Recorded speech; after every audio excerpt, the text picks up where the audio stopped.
Abuso na relação é motivo para o divórcio? Embora pareça óbvio que o abuso seja aceitável para o divórcio,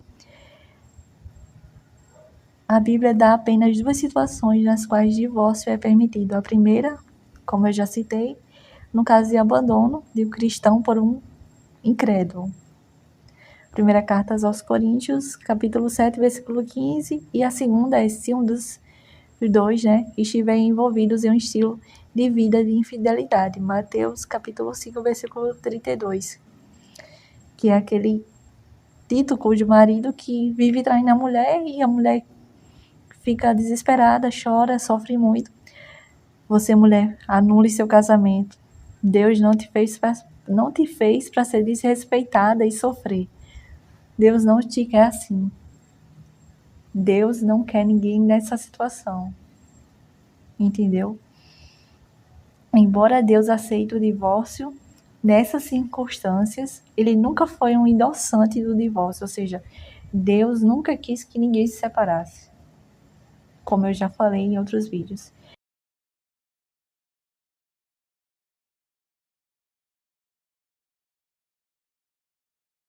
Mas devem praticar o perdão e o amor que Deus nos dá livremente.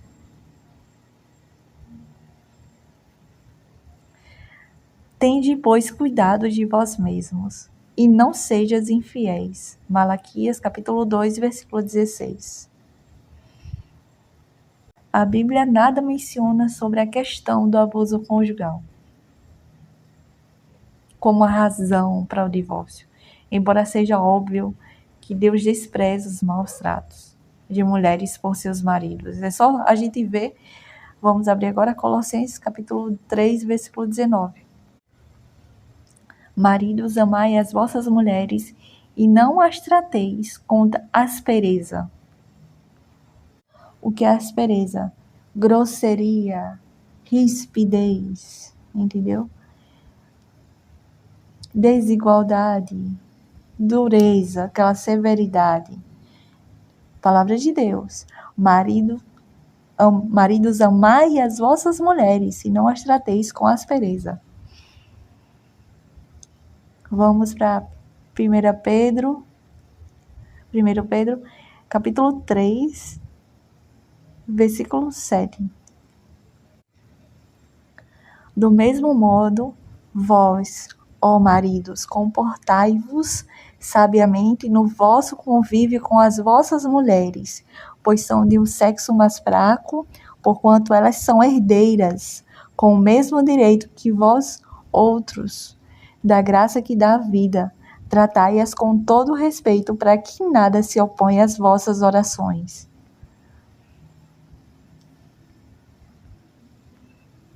Eu já li, mas eu vou ler novamente.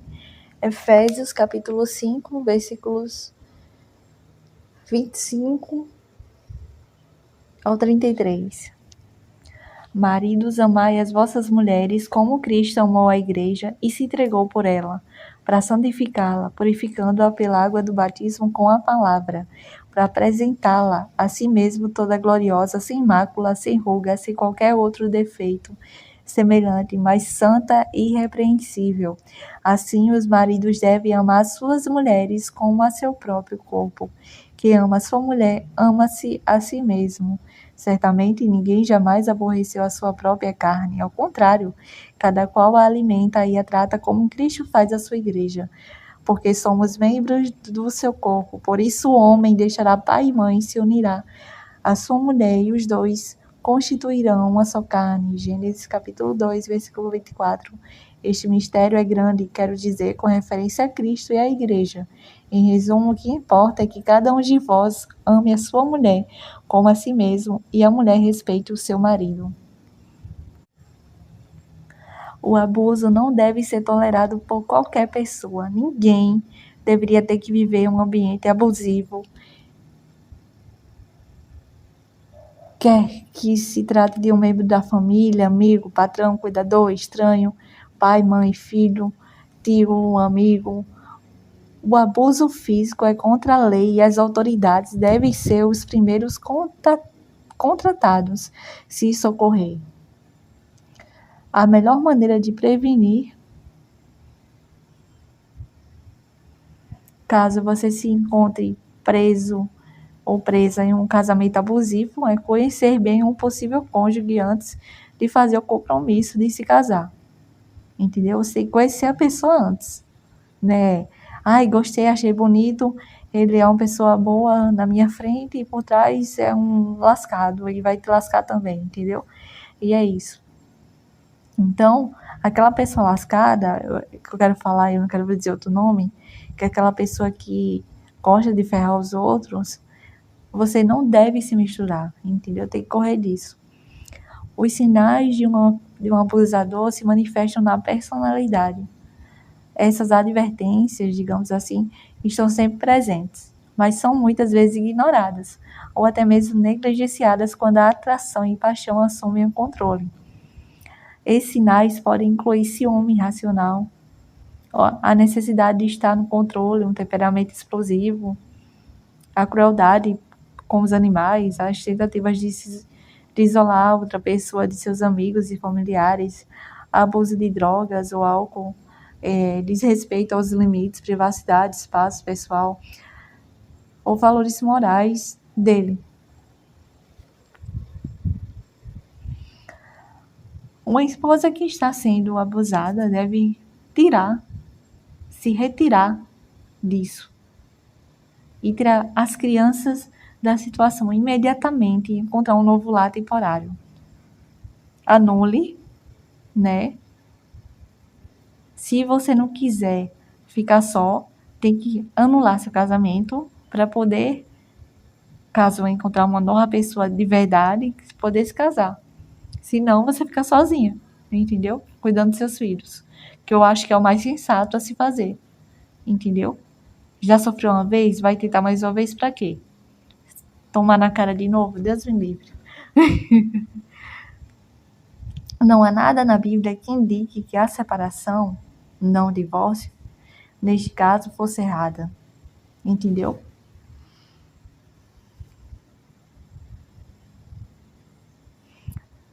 Embora amigos e familiares provavelmente encorajem a mulher a pedir o divórcio imediatamente. Entendeu? Deus dá um valor muito maior ao casamento do que ao mundo. Ou seja, embora não há nada que na Bíblia indique que tenha que se separar, Deus não quer isso para ninguém, tá? Mas Ele também não quer ninguém sofrendo dessa forma, sendo agredida, com palavras, tanto com atitudes. Então, melhor se separar. Se encontrar uma nova pessoa, você pode anular, entendeu? Seu casamento para poder se casar novamente. Mas, por exemplo, você não pode estar casada e encontrar outra pessoa e se juntar. Não pode. É pecado. Pecado mortal. Você pode ir para o inferno. E aqui eu não estou acusando ninguém nem julgando. Aqui é a palavra de Deus.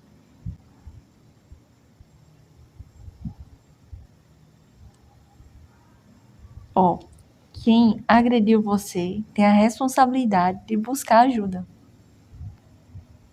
Em primeiro lugar, ele deve buscar a Deus. Mateus capítulo 7, versículo 8. Porque todo aquele que pede, recebe. Quem busca, acha. Quem bate, abre-se. Ninguém tem mais poder de curar as pessoas e relacionamentos do que Deus. Ele deve ser o Senhor das nossas vidas, o mestre de nossas posses e o chefe de nossas famílias. Ambos, o marido e a mulher, devem comprometer-se a Deus e, em seguida, desenvolver um relacionamento com Ele através do seu Filho, Jesus Cristo. João, capítulo 17, versículo 3. Ora, a vida eterna consiste em que conheçam a Ti, um só Deus verdadeiro, e a Jesus Cristo que enviaste. Isto deve ser acompanhado por aconselhamento intensivo pela Igreja Católica. Primeiro, individualmente e em seguida como casal, e até mesmo para toda a família se necessário. Durante esse tempo, a mulher deve reafirmar o seu amor e apoio incondicional ao seu marido e dedicar-se a muita oração. Embora o esforço deva ser feito por parte do seu marido para fazer as mudanças, ela não deve perder a esperança se ele for resistente de primeira. No entanto, se ele nunca der o primeiro passo, ela não deve considerar retornar até que ele o faça. A vítima do abuso não deve voltar para casa até que um padre ordenado, né, possa acompanhar essa mulher.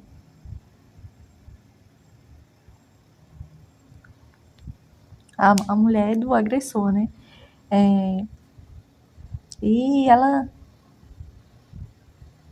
E nessa situação ela vai decidir se ela estará segura nessa mesma casa que ele. Juntos, o casal deve então comprometer-se a servir e a obedecer a Deus. Eles devem passar tempo a sós com Deus diariamente, frequentar a igreja, tá? Começar a servir a Deus através de alguma pastoral da igreja, né? E envolver-se em pequenos grupos de estudo, né? Bíblico, tem bastante assim, até virtualmente. Tem esse pessoal que faz curso, né? Você pode pagar para fazer parte de um estudo que se encaixe às suas necessidades. Curso de formação, entendeu? Segunda Carta aos Coríntios, capítulo 5, versículo 17. Todo aquele que está em Cristo é uma nova criatura. Passou o que era velho, eis que tudo se fez novo. Eu me divorciei. Posso me casar outra vez? Frequentemente vemos pessoas dizendo isso, né? Divorciei por essa e tal razão. Posso me casar novamente? Ou já estou no segundo divórcio. O primeiro por adultério de meu marido e o segundo por incompatibilidade. Estou namorando um homem que está no terceiro divórcio. O primeiro por incompatibilidade, o segundo porque ele cometeu adultério, o terceiro por adultério da sua mulher. Podemos nos casar? Enfim, essa coisa toda aí. Perguntas assim são muito difíceis de responder, porque a palavra de Deus não vai fundo em detalhes quanto aos motivos permitirem, né? Aos motivos permitirem ou não que a pessoa se casa após o divórcio. Entendeu? Mas a Igreja Católica existe a nulidade, né, do matrimônio. Você pode anular para se casar novamente. Se a Igreja de Cristo, né, vê que ali realmente, casou forçadamente, tô sendo vítima de adultério, né, eu tô apaixonada por outra pessoa, ele me abandonou, entendeu? Mas por causa da igreja, você pode anular, entendeu? Eu me casei com outra pessoa, mas foi porque meus pais quiseram, não fui eu. E você pode anular, não foi válido, entendeu? O que sabemos com certeza é isso.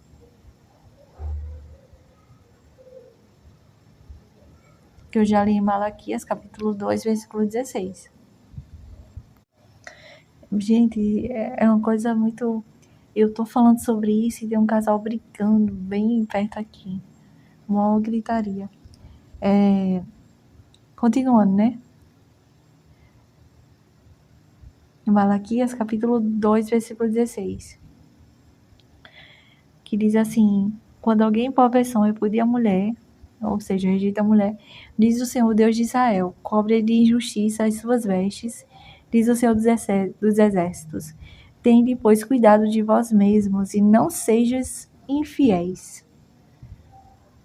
Ou seja, Deus não quer o divórcio para ninguém e que você não seja infiel. É plano de Deus para um casal que permaneça casado enquanto os cônjuges viverem. Gênesis capítulo 2, versículo 24. Por isso o homem deixa o seu pai e sua mãe para se unir à sua mulher, e já não são mais que uma só carne. E Mateus, capítulo 19, versículo 6. Assim já não são dois, mas uma só carne, portanto não separa o homem o que Deus uniu.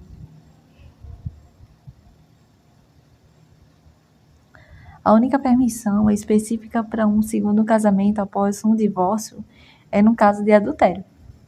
Mateus capítulo 19, versículo 9. Ora, eu vos declaro que todo aquele que rejeita sua mulher, exceto no caso de matrimônio falso, e desposa uma outra, comete adultério. Ou seja, aquele que rejeitou a sua própria mulher, né, no caso do matrimônio falso, e após isso se une a outra pessoa, comete adultério. E aquele que se une a uma mulher que foi rejeitada pelo marido, comete também adultério. Ou seja, aquele que se uniu a uma mulher que foi rejeitada pelo marido, está cometendo adultério, entendeu? Então, nesse caso aqui, você pode anular seu casamento, entendeu? É adultério. Porque, assim, tem gente que trai por prazer, né? Trai. Irresponsabilidade, não a mulher, troca a sua mulher por outra pessoa e não se arrepende. E tem aqueles que traem por fraqueza, que ama sua mulher, mas, tipo, caiu no erro, né? Se arrependeu e não quer outra pessoa mais, que ele ficou, mas quer voltar para a mulher. Outra possibilidade é quando um cônjuge incrédulo deixa seu marido ou sua esposa católica. Primeira carta aos Coríntios, capítulo 7, versículo 12 ao 15. Aos outros digo eu, não Senhor, se o irmão desposou uma mulher pagã sem a fé e esta consente em morar com ele, não a repudie. Se uma mulher desposou o marido pagão e este consente em coabitar com ela, não repudia o marido, porque o marido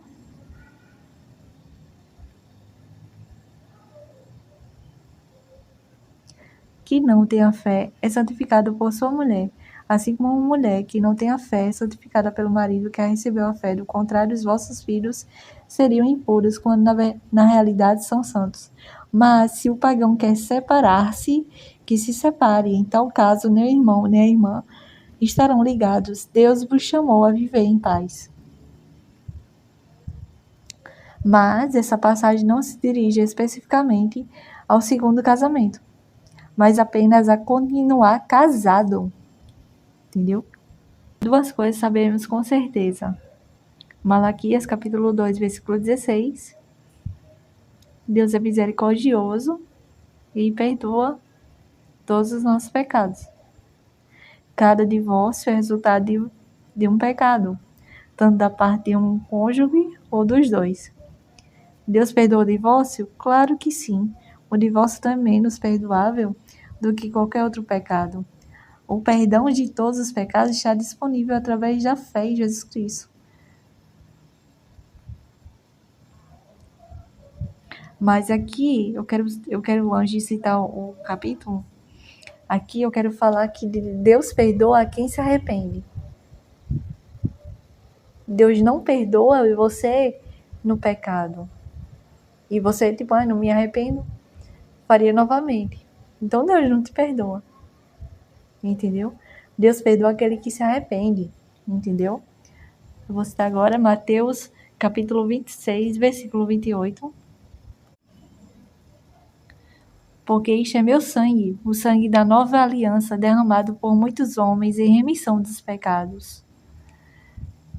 Vou citar também Efésios capítulo 1, versículo 7. Nesse Filho, pelo seu sangue, temos a redenção, a remissão dos pecados, segundo as riquezas da sua graça. Se Deus perdoa o pecado do divórcio, Isso então significa que você está livre para se casar novamente? Não. Não. Entendeu? Não. Até porque há casos específicos. Não é assim. Não quero mais, vou me separar. Ai, eu não gostei disso, vou me separar. Não é assim também, calma. Como eu citei aqui, tem motivos, né, nessa questão. Mas o divórcio, a Igreja Católica entende que é mais propriamente caso de perigo, entendeu? Um perigo, ameaça de morte, agressões, entendeu? Infidelidade, entendeu? Infidelidade. Aqueles casos que a pessoa não se arrepende, aquela questão do abandono, entendeu? A irresponsabilidade. Deus não te criou para isso, tá? Ambas as partes. Não falo só da parte do homem agredir uma mulher. A mulher que faz isso também, Deus não te fez para fazer isso com seu marido, tá? Respeite seu marido. E ambas as partes têm que se respeitarem, entendeu? Às vezes Deus chama as pessoas para que continuem solteiras. Sim. Primeira carta aos Coríntios, capítulo 7, versículos 7 e 8. Pois quereria que todos fossem como eu, mas cada um tem de Deus um dom particular, uns este, outros aquele. Aos solteiros e às viúvas, digo-lhes, é bom se permanecerem assim como eu. Estar solteiro é algo que não deve ser visto como uma maldição ou punição, mas ao invés disso, como uma oportunidade de servir a Deus de forma mais comprometida e incondicional. Primeira carta aos Coríntios, capítulo 7, versículo 32 ao 36.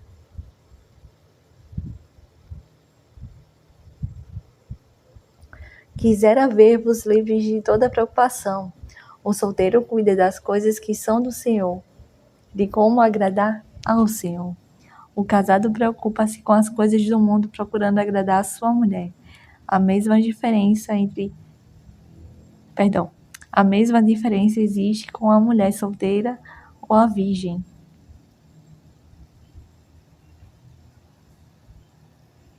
Aquela que não é casada cuida das coisas do Senhor para ser santa no corpo e no espírito, mas a casada cuida das coisas do mundo procurando agradar o marido.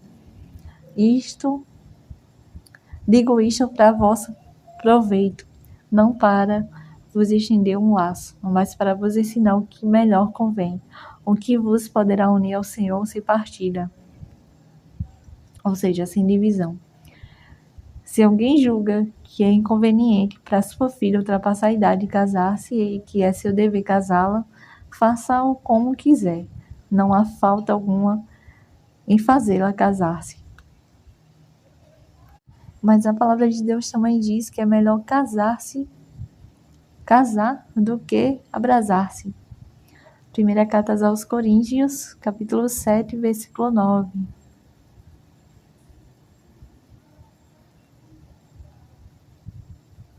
Mas se não podem guardar a continência, casem-se, é melhor casar do que abrasar-se.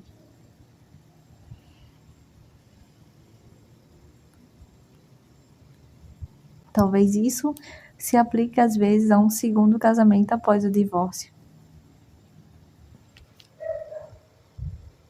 E também em questão de se a pessoa ficar viúva, né? Também. Mas segundo casamento, só se anular. Não dá para ficar casada e em adultério. Não dá, gente. Pelo amor de Deus. Não pode ficar em adultério. Tem que anular o casamento. E encontrar motivos para isso. Você primeiro tem que ver se realmente você tem que anular o seu casamento. E tem que ser algo verdadeiro. Tipo, para sempre. Entendeu? Então você pode ou deve se casar novamente? Olha, não. Não. Não. Aqui, estou sendo sincera, você pode ou deve se casar novamente? Não.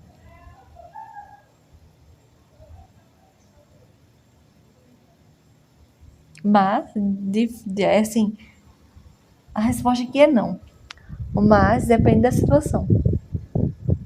Entendeu? Aqui é não. Você pode ou deve se casar novamente? Não. Por quê? Não serve para todas as situações.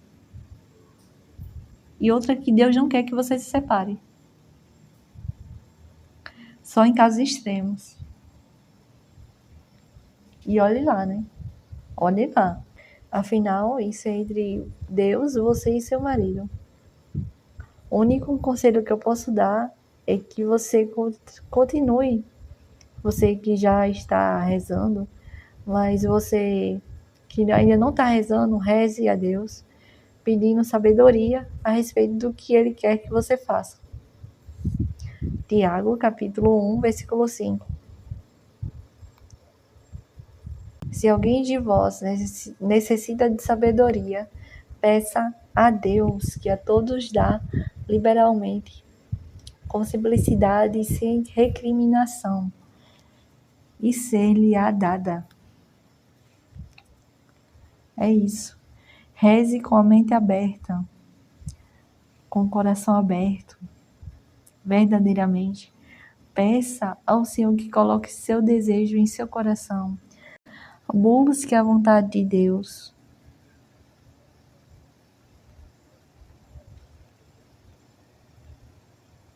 Provérbios, capítulo 3, versículo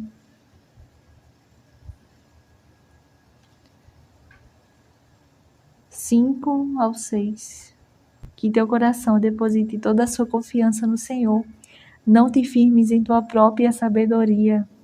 Sejam quais forem os teus caminhos, pensa nele, e ele aplanará tuas sendas. E siga a sua orientação. Esse é o melhor conselho que eu estou dando. Então, como deve ser meu posicionamento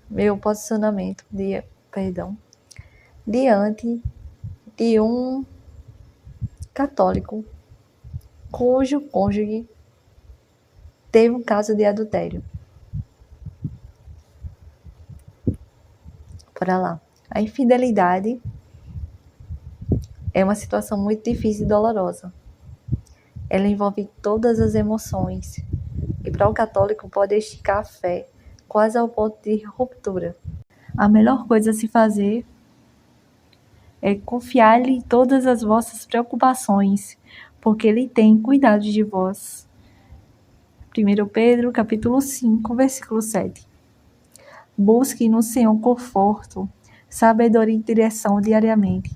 Deus pode nos ajudar com as mais difíceis provações. O adultério é sempre errado. Sim, é errado. O mundo quer dizer que é lindo, é certo, pode fazer. Não. Entendeu? Hebreus capítulo 13, versículo 4. Vós todos considerai o matrimônio com respeito e conservai o leito conjugal imaculado, porque Deus julgará os impuros e os adúlteros. A pessoa ofendida deve descansar na verdade de que Deus é a justiça e que ela não precisa se preocupar em buscar vingança. Deus vai fazer isso de uma forma melhor do que poderíamos tentar. Quando somos feridas, precisamos entregar esse pecado de adultério. Aquele que sabe de cada detalhe irá lidar com isso de forma adequada.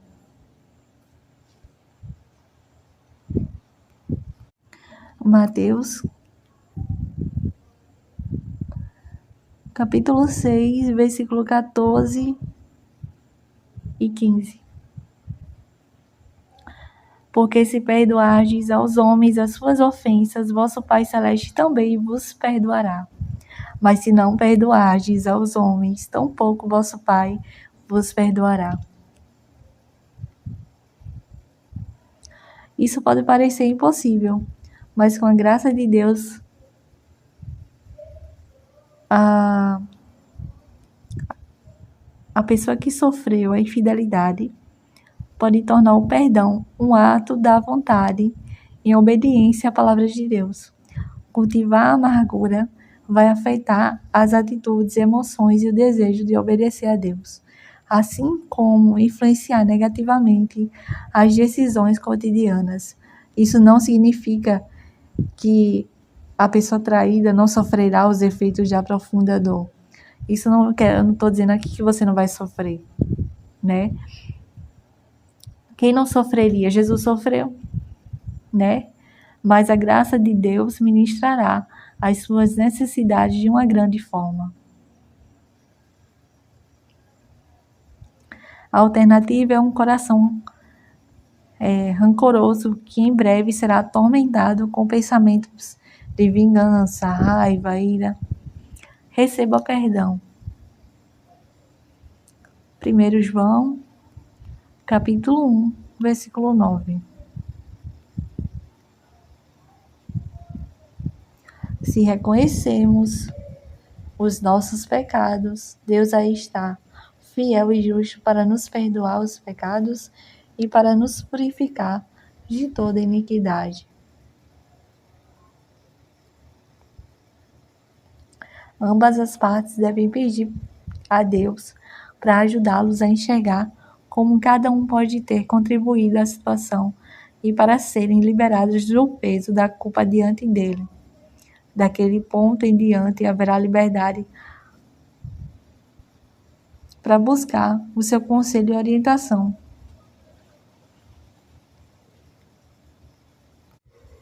Filipenses, capítulo 4, versículo 13. Tudo posso naquele que me conforta.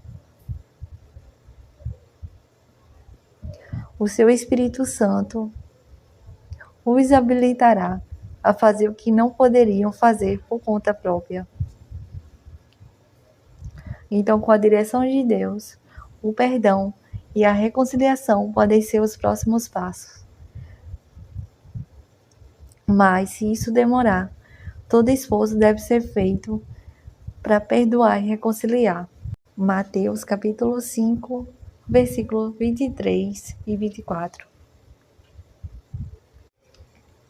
Se estás, portanto, para fazer a tua oferta diante do altar e te lembrares de que teu irmão tem alguma coisa contra ti, deixa lá a tua oferta diante do altar e vai primeiro reconciliar-te com teu irmão, só então vem fazer a tua oferta. Quanto à possibilidade de ficar ou ir embora, Mateus capítulo 19, versículo 9. É sempre bom lembrar, né? Então vocês têm que lembrar disso aqui, ó. Ora, eu vos declaro que todo aquele que rejeita sua mulher, exceto no caso de matrimônio falso, e se une a uma outra, e desposa, né? Aqui a palavra, eu tô falando a palavra direta, e desposa uma outra, comete adultério. E aquele que desposa, ou seja, se une, uma mulher rejeitada, comete também adultério. Lembre-se disso. Então, sempre que vocês pensar de ir embora, pense sobre isso. Embora a pessoa que foi traída tenha motivos para o divórcio, a preferência de Deus é o perdão e a reconciliação. Malaquias, capítulo 2, versículo 16. É muito melhor tentar resolver os problemas, especialmente se houver crianças envolvidas. Conselhos de pessoas que amam a Deus, que não apenas frequentam a missa, né? E não apenas só usam a Bíblia, mas praticam a doutrina da igreja. São úteis, tá? Tenham amizades com pessoas que amam a Deus, não com pessoas que amam ao mundo. Sentiu a diferença? Pessoas que amam a Deus e não pessoas que amam ao mundo. Não estou dizendo que você não tem que amar essas pessoas também que estão fora da igreja. Mas para pedir conselhos, não recorram a elas, as pessoas que estão no mundo, mas as pessoas que estão próximas a Deus. É isso. Também é crucial rezar por orientação em todos os pensamentos, palavras, ações e decisões. Então, como a gente tem que lidar com uma pessoa que traiu e resultou em uma gravidez, digamos. Um casamento é uma aliança que une um casal tanto espiritualmente quanto fisicamente. A infidelidade provoca algo devastador, que rasga a unidade do casamento, entendeu? Muitas vezes, causando danos irreparáveis. Isso pode ser especialmente verdadeiro se uma criança for concebida através do adultério. Bora lá.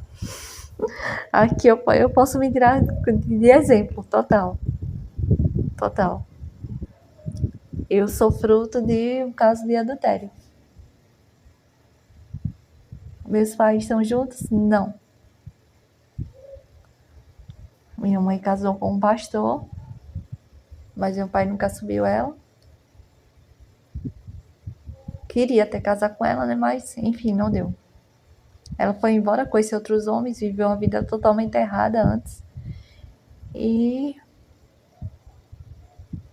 antes disso, antes dela ser muito errada, porque ela já era muito errada, eu nasci, entendeu? E é isso. Eu sou fruto de um adultério.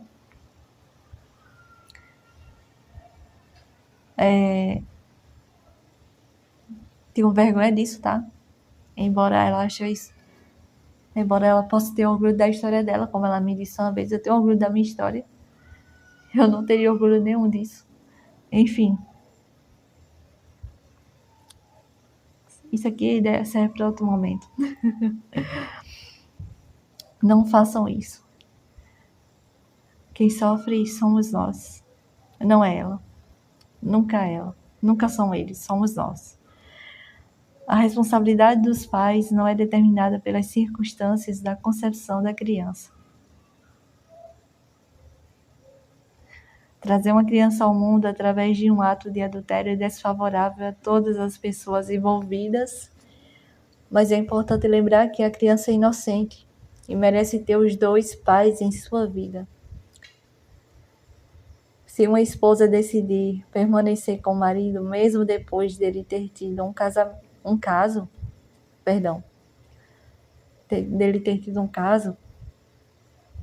se ela decidir permanecer com o marido, mesmo depois dele ter tido um caso que resultou em uma criança, ela também deve estar preparada para perdoar um pecado.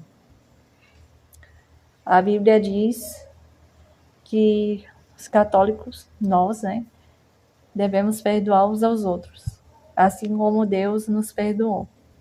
Mateus, capítulo 6, versículo 14 e 15. Como já li, porque se perdoardes aos homens as suas ofensas, vosso Pai Celeste também vos perdoará. Mas se não perdoardes aos homens, tampouco vosso Pai vos perdoará. Isso significa fazer a escolha de deixar para trás os sentimentos de raiva e ciúme. Idealmente, uma mulher cujo marido teve um filho com uma outra pessoa será capaz de aceitar a criança como enteado ou enteada. Ela não deve interferir no processo do seu marido formar um relacionamento com seu filho, mesmo que isso lhe seja doloroso. Ele tem obrigações financeiras, espirituais e emocionais a todos os seus filhos. Ou seja, que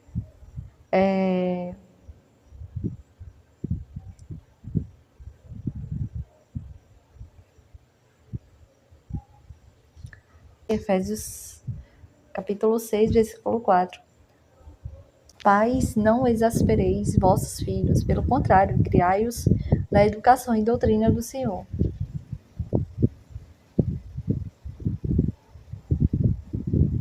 Aqui é a situação de que ela não deve interferir no processo do seu marido formar um relacionamento com o seu filho, mesmo que seja doloroso. O pai da criança, eu acredito, que tem obrigações. Isso aqui eu concordo. Meu pai sempre teve essas obrigações, entendeu?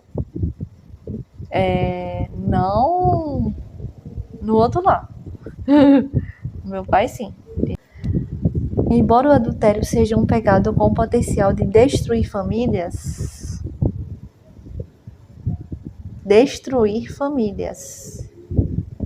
não precisa ser o fim de um casamento.